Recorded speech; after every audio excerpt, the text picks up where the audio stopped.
Um dia de cada vez caminhando pela palavra de Deus com reflexão, propósito e vida real. Seja muito bem-vindo ao Bíblia 365 na prática. Hoje, o dia 62 da nossa jornada, dia 3 de março, e seguindo nosso cronograma, os textos são Êxodo 14, Lucas 17, Jó 32 e 2 Coríntios capítulo 2. Hoje veremos um mar que se abre, um coração que precisa perdoar, um jovem que fala e uma igreja que aprende a restaurar em amor. Se esse projeto tem sido bênção na sua vida, siga o programa e compartilhe com alguém. Assim espalhamos a palavra. Prepare o seu coração, prepare o seu secreto, prepare o seu ambiente para receber mais de Deus no dia de hoje. E sem mais delongas, Êxodo capítulo 14. Depois de sair do Egito, Israel se vê diante de algo inesperado. Um mar vermelho à frente e o exército de Faraó atrás. Nesse momento, Deus endurece o coração de Faraó. Assim como já vimos em capítulos anteriores, Deus entrega ao homem a própria obstinação. Faraó já tinha essa inclinação. Deus usa isso agora para revelar a sua glória, porque a libertação não era apenas para tirar Israel do Egito, era também para revelar quem é o Senhor.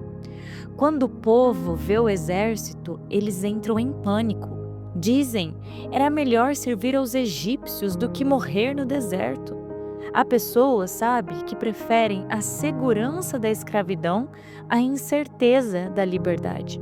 A mudança exige fé, e a fé exige enfrentar o desconhecido.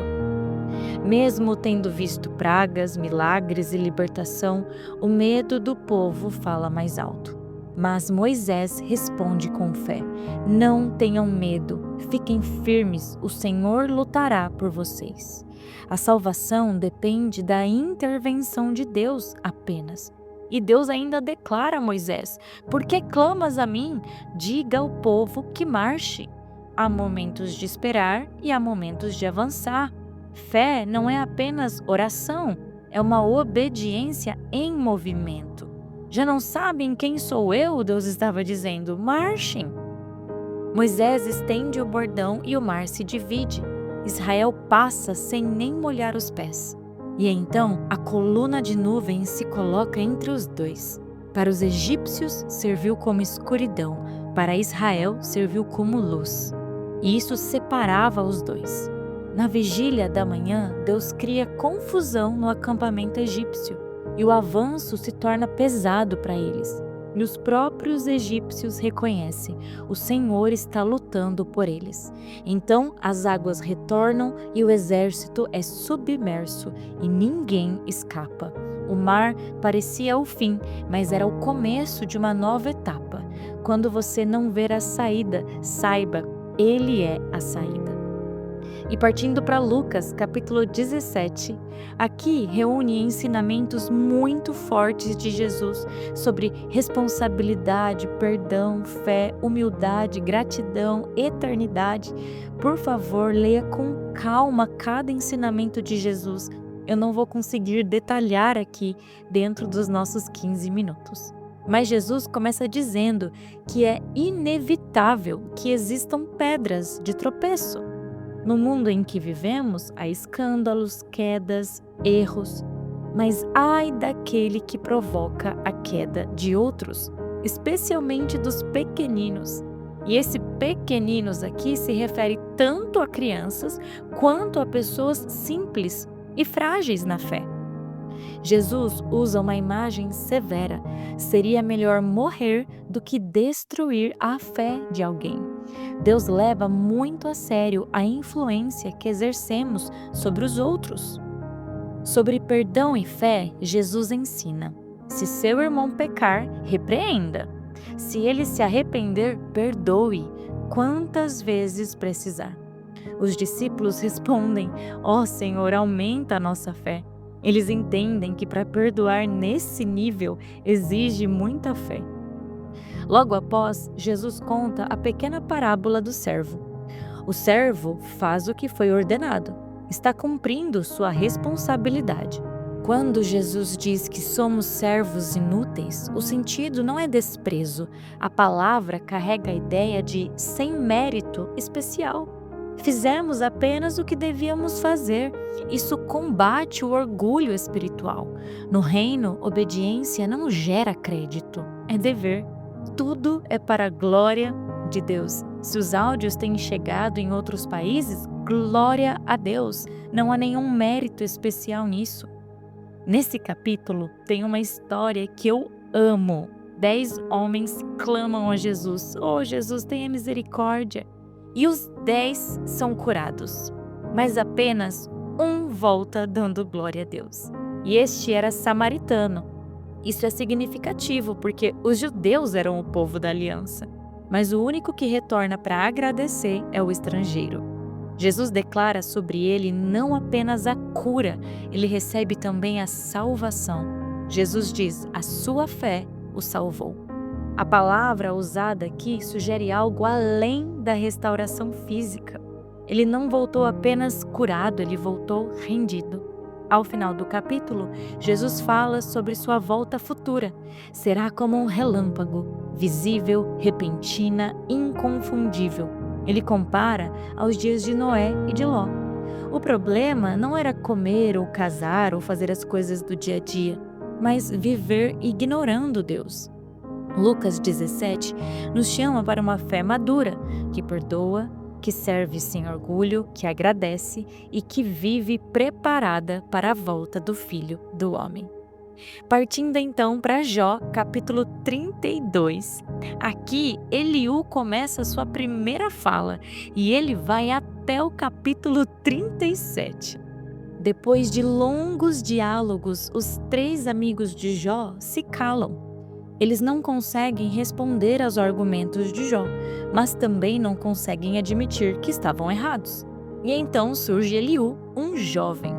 E o texto diz que ele estava irritado com Jó, porque na visão dele, Jó parecia justificar a si mesmo mais do que a Deus. E irritado com os 3 amigos, porque condenaram Jó sem apresentar resposta convincente. Eliú começa reconhecendo que idade não garante sabedoria e que a verdadeira sabedoria não vem apenas da experiência, vem do sopro de Deus. Mas há algo importante.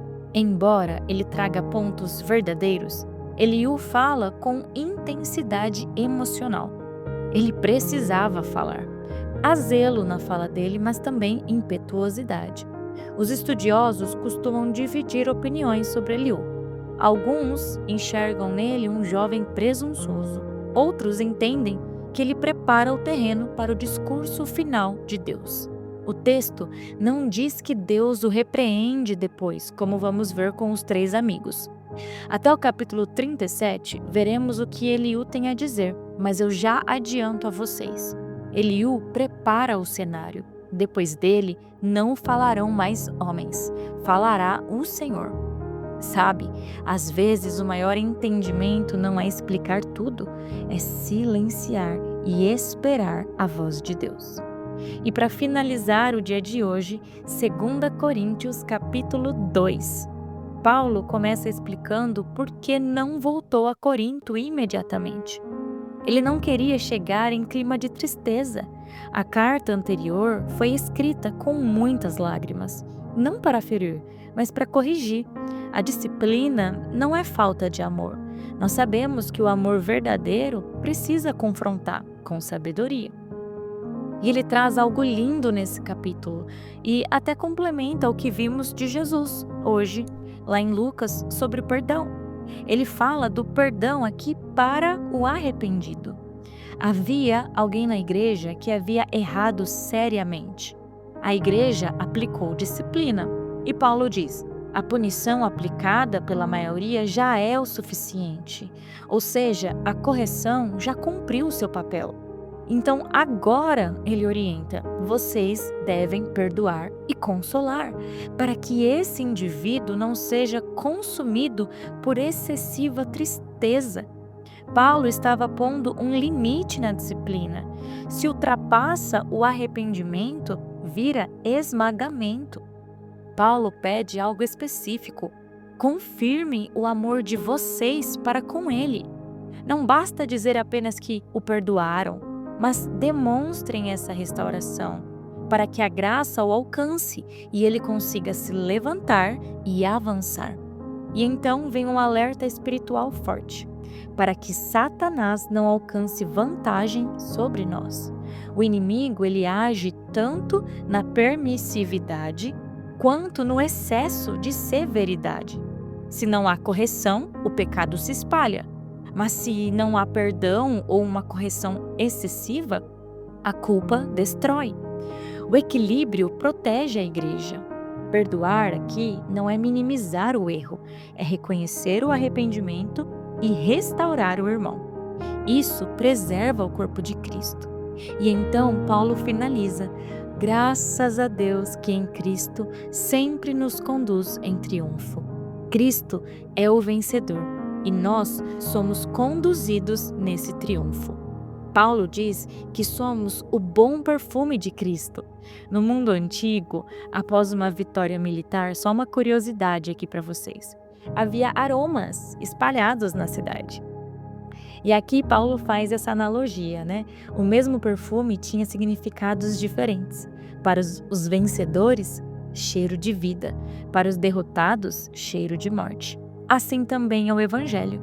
Para quem crê, vida. Para quem rejeita, condenação. A mensagem é a mesma. A resposta é que muda. E Paulo conclui dizendo: não estamos vendendo o Evangelho. Ele diz que falam com sinceridade diante de Deus. Vimos aqui hoje que disciplina sem perdão endurece. Perdão sem arrependimento enfraquece. Mas quando há equilíbrio, a igreja permanece saudável e no meio de tudo isto, Cristo sempre nos conduz em triunfo. Querido Deus, obrigada, Pai, pelo dia de hoje, pela Tua palavra. Obrigada por cada ensinamento, Senhor, sobre as nossas vidas. Que o Senhor nos ajude a permanecermos firmes, crendo e confiando na Tua poderosa mão, de que o Senhor é a nossa saída. Nos ajude, ó Pai, a amar o nosso irmão, a andarmos em graça. Ó Pai, nos dê sabedoria para que as nossas falas levantem os nossos irmãos. Em nome de Jesus, Pai, cubra-nos com a Tua armadura, cubra-nos com o sangue de Cristo, envia os Teus anjos ao nosso redor, ó Pai, e cuide de cada passo do nosso dia. É por isso que eu te louvo e desde já te agradeço, em nome de Jesus. Amém e amém. Que Deus te acompanhe hoje. Viva essa palavra na prática. Amanhã seguimos juntos no dia 63 da nossa leitura.